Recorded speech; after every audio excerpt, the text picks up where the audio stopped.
Exodus chapter 27.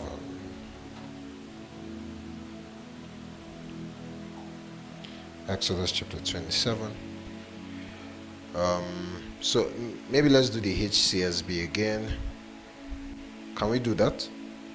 Can we do that? All right. So, just for ease. All right. So when I leave this passage, you can revert back to KJV. But for this Exodus Leviticus things, the KJV might not exactly be your best bet. So this is the Lord speaking to Moses, and today we want to look at the altar. So so now we don't have. Do we have my slide? Do we have it? Can you put it up? All right. So let's put it up before we get into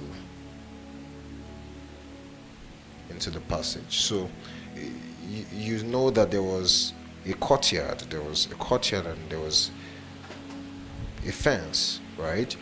That was made of linen. Okay, so you can just leave this. Leave this. And then there was a gate, right? And then when you stepped into the premises, there was an altar. That altar is what we want to consider today. It is this altar, right?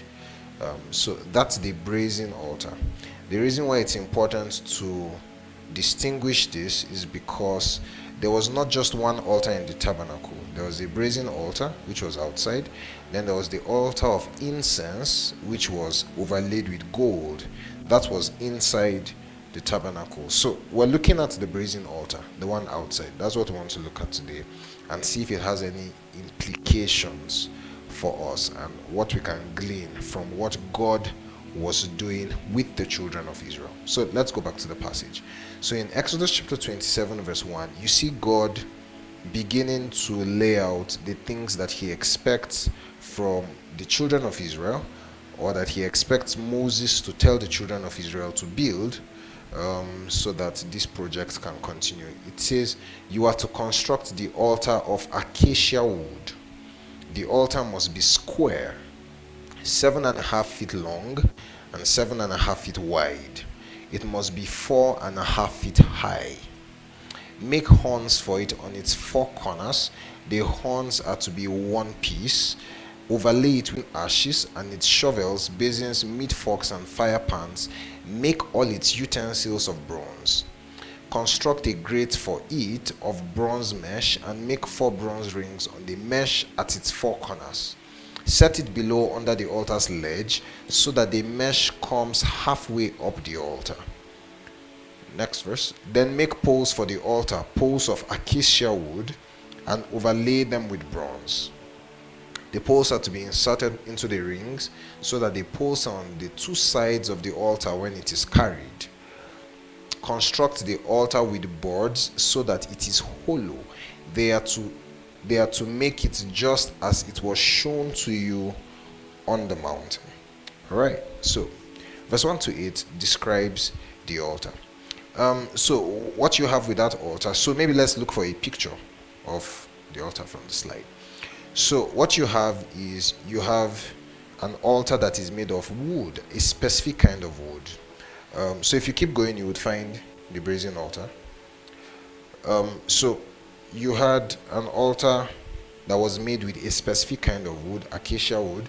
If you're using the King James, it will tell you shittim wood, right? But it's acacia. So that altar was going to be 4 boards.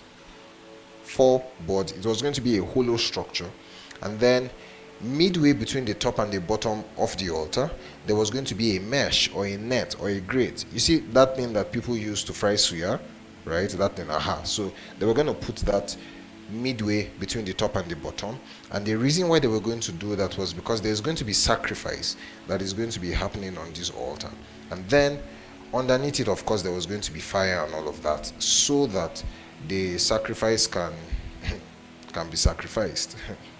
Right? And then on the 4 sides, I have a picture of, you're trying to paint it. All right.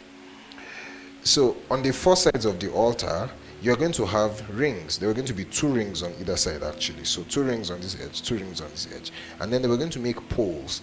Those poles, again, will be made of acacia wood and they'll be overlaid with bronze. The same way that the altar itself was made of wood and overlaid with bronze. So they were going to make that, and then they were going to put those poles to Moses on the mount. So you had that. That was the basic layout. That was how the altar was meant to look. I'm still waiting for them so that you can see it, so that at least you can have. All right. So you see it, yeah? So it is wooden, but it is overlaid with bronze. In the same way, the poles are wooden, but then they are overlaid with bronze. And then you can see the mesh in the middle, right? Halfway between the top and the bottom. And then that was where the sacrifice is going to be put on every time that sacrifice is going to be offered.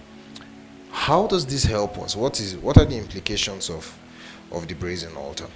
The first thing to note is that God is specific in the kind of wood that he asks them to make. He's specific. The kind of wood that God asks them to use for the altar was not just any kind of wood. It was acacia